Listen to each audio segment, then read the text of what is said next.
Young pitched well. His defense was full of Mets. Mariano Duncan to Jeff Kent. He has trouble at second. He has trouble at third. Let's try it again. You thought that was bad. Watch Todd Pratt with the ground ball. Kent throws, makes Eddie Murray, the Gold Glove, terrific first baseman, look like an amateur himself. It's Kent's fault. 3-0 Phils after 5. Ben Rivera, meanwhile, better glove work than Jeff Kent, and we mean better glove work. Olay, throw the glove at the ball. Try that, Kent. But no worry, the Phils win 5-3, and it's truly getting old. He used to be young, but now he's very, very old. The last time the Phils swept 4 from the Mets in New York, August of 1980, Dallas Green was there then, too, managing the Phillies. Cliff Curtis, 23 straight losses for the 1910 Braves. Of course, he died on the 23rd of April, 1943. So it's 4 fans, and they saw Bruce Ruffin pitch the game of his life, or at least a game since 1986. He strikes out the first 5 Astros he faced. James and finally Caminiti here en route to tying the Rockies' long-standing record at 8. Bottom of the first, Galarraga, who did not do any striking out, reunited with Don Baylor in Denver, and tell me about it. Nails Greg Swindell for his 9th home run of the year.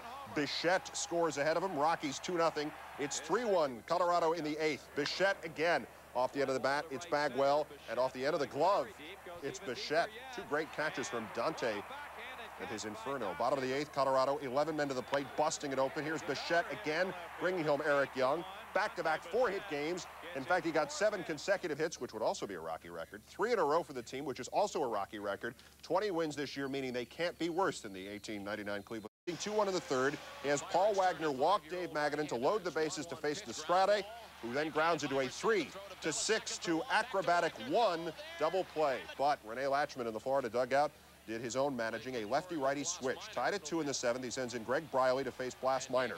So in comes Candelaria, the lefty, to replace Minor. So in comes the righty Renteria to replace the left-hander Briley. And guess what he does? It is not quite out of here, but 2 runs will score. The Marlins go 4-2. Of course, on comes Brian Harvey. Pretty good draft choice right there. Gets Glenn Wilson, and the Marlins win 5-2. The Marlins are now a game under 500 at 30-31. A game under 500. They're a full game ahead of the Cubs for 4th and exactly a game and a half behind the 3rd place Expos.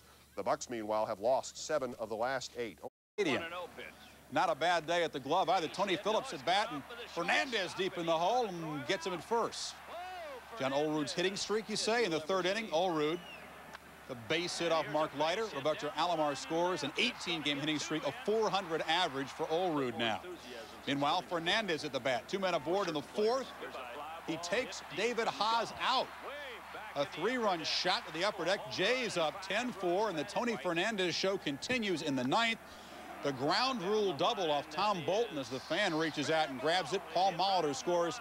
Fernandez, 5 RBI. The Jays rout the Tigers 13-4. A big Tony Fernandez fan of Detroit. Fernandez 5 for 10 in 2 games with the Jays. 4 extra base hits and 6 RBI. Their streak of losses at 7, as they have so many other times. Top of the first scoreless game, Harold Baines, the base hit, plates Mark McLemore, and Team Clemens down 1-zip. But the Sox strike back in their half of the first. Fernando delivers to Scott Cooper, who laces it down the line. 2-run score. Boston got 4 in the first to lead 4-1. It's 4-2 in the 6th with Mike Devereaux. Has the ball sail just over his head. Terrifying thing to have happen to you if Clemens is on the mound. The next pitch, though, after Clemens is warned, Devereaux is frozen. He looks at the pitch in the outside corner, and Clemens strikes out 9. He allowed only 2 hits after the 2nd. Jeff Russell, a perfect 9th for the save. Fernando didn't allow a hit after the 1st, and he struck out 6 and 7 in the 3rd. But the Orioles' win streak stopped at 10, 1 short of the season's longest by the Dodgers. In his 433rd season in the major leagues. First inning, a little bloop, and Felix Jose trots home for a 1-0 KC lead, but it's 4-3 KC in the 9th. Ron Karkovice, who homered to break up the 15-inning marathon on Saturday night. Here it goes, back Brian McRae, great defensive center fielder, mistimed the leap. Karkovice will get a triple. Johnson scores to tie it. So to the 10th we go. It's Brett again. And the venerable one laces a beautiful single into left field, only he doesn't think it's a single. He's still moving. And thanks to a bad bounce, he is safe. And hustle, of course. And the next batter is K-Mac. Kevin McReynolds off the DL to bring home the veteran Brett in his 433rd Major League season. Kansas City wins 5-4. The Royals save the rubber match and thus save first place in the AL West, which they now lead by $1.50 over the White Sox. Tom Gordon, his ERA still over 4 1/4 4 wins in middle relief, and Georgie with the big day. Minnesota, game under 500, 3 games out as play began, hosting the A's. Eddie Guidardo in an auspicious debut today. Top of the first, Terry Steinbach from Minnesota says, "Welcome to the uniform of my home state." His 5th home run, 1-0 A's. Sean Hillegas, who has had an inauspicious career. Bottom of the first, Shane Mack gets all of it. 3-run job. 2 homers for Shane. Amid rumors the Twins might be trying to get him healthy and peddle him for a third baseman. Twins led 4-1, but the A's rally. In the 9th, the game's tied at 5. Scott Hemond hits the glass. And his 3rd hit scores Bordick with the go-ahead run. Bordick had 4 hits of his own, 6-5 A's. The next man is Lance Blankenship against, again, a Minnesota relief pitcher, which is always a bad sign for the Twins. Carl Willis gives up the hit that scores Hemond with the deciding run, and the A's will hold on to win 7-6. First 3-hit game of Scott Hemond's career. He had started it by batting 163 as Steinbach's backup. Oakland's first win in 6 games. Gossage pitched in relief. He tied Raleigh Fingers for 4th place on the all-time games pitched list with... Yeah. May have been one of his dreams. Dusty Baker thinking sweep. Top 4th, tied at 1, and Derek May launches the home run to right.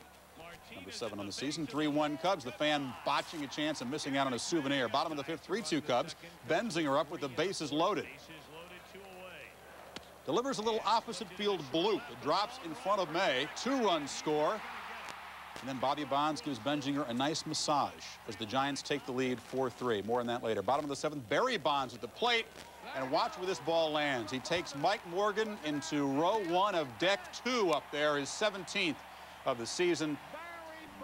And yes, Harry is excited, and so are the fans at Candlestick. They give the "we're not worthy" sign. 5-3, the Giants win. They get the sweep, their first over Chicago in 2 years. Burkett is the NL's fastest to 9 wins. Mike with Dion in center field and on second base in the 2nd when Jeff Blauser hits one to Jeff Branson. The battle of the Jeffs. The Braves win this one. The ball gets away from Juan Samuel, and Dion turns it on around 3rd. Here he comes. There's the throw to the plate. They're not going to get him. Safe. 6-2 Braves in the 5th. Remember the Kevin Mitchell story from Saturday night? Rob Dibble got upset, turned over the food table, and Mitch said, "Save the cantaloupes. Save the cantaloupes, Mitch. Save the cantaloupes." He dropped it 3 times. Too many cantaloupes will do that to you. And Davy Johnson says, "Cantaloupes, cantaloupes, strawberries, strawberries." Braves win it 9-2. The Reds make 3 errors, 3 games since Nixon resigned, sort of. And his good friend Dion is 5 for 15 with 2 run scores and scored and 3 stolen bases. Coincidence? I think not. Padres hosting the Dodgers. Orel Hershiser in one of his favorite ballparks. Top of the 1st, scoreless. Fred McGriff, he hasn't been traded. That's a strikeout. Bottom of the 3rd, Dodgers up 2-zip. The ex-Dodger, ex-Loyola Marymount star, Billy Beane, hits it right on the bean into right center field. Corey Snyder will retrieve. The Dodger defense, which is supposed to have been horrible the first part of the season. Watch this. The relay to Jody Reed to Tim Wallach. He's out. So on the bottom of the 9th, it's still 2-1 LA. Padres on 1st and 3rd. Hershiser throws ball 3 to Kurt Stillwell. Ron Peranowski making the pitching change for Tom Lasorda. They bring in Jim Gott, who finishes off walking Stillwell, loads the bases, and faces Tim Tuffle. A battle of biblical proportions. Gott, which means God in German, versus Tuffle, which means devil in German. The heavens prevail. Dodgers win it 2-1. Write that down. The Padre fire sale rumors continue. Meanwhile, in the press box during this game, the skinny was Sheffield to the Red Sox now for Scott Cooper and minor leaguer Frankie Rodriguez. Remember, this is only a rumor. Your mileage may vary. And at St. Louis, Rene Arocha loses his first major league game. Dennis Martinez wins his 199th as the Expos avert being swept 4 in St. Louis. Gus won out, and the Gulls went away. Jimmy Key, though, got in trouble in the bottom of the 1st. Bernansky doubles to left. Yount and Reimer score. 3-zip Brewers after 1. And Boddicker didn't fare much better. Bernie Williams, the base hit. Deion James comes around. The game is tied at 3. And then in the 3rd, Don Mattingly takes it out. His first homer since coming off the DL. The Yankees up 4-3. Still no further Seagull sightings. The bad news, though, Wade Boggs running to 2nd on a double play.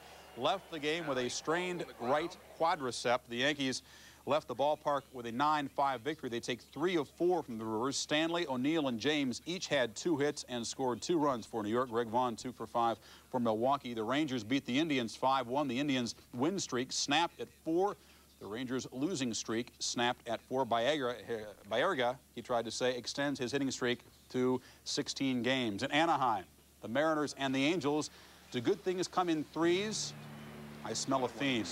Top of the 2nd, 2 men on, no outs, no score. And Tino Martinez, yes, a 3-run homer, 1 for each of the triplets. 3-zip Mariners. It gets worse. Bottom of the second. 2 out, 1 man on, and Damon Easley. The fly ball to center. Ken Griffey Jr. misreads it badly. It goes over his head. It's a triple. 3-1 is the score. But it was a tough day for Julio Valera in the third. Facing Pete O'Brien, the wild pitch. Sasser scores from third. They go up by 3. The runs kept coming. I love a theme. 12-7. Seattle wins.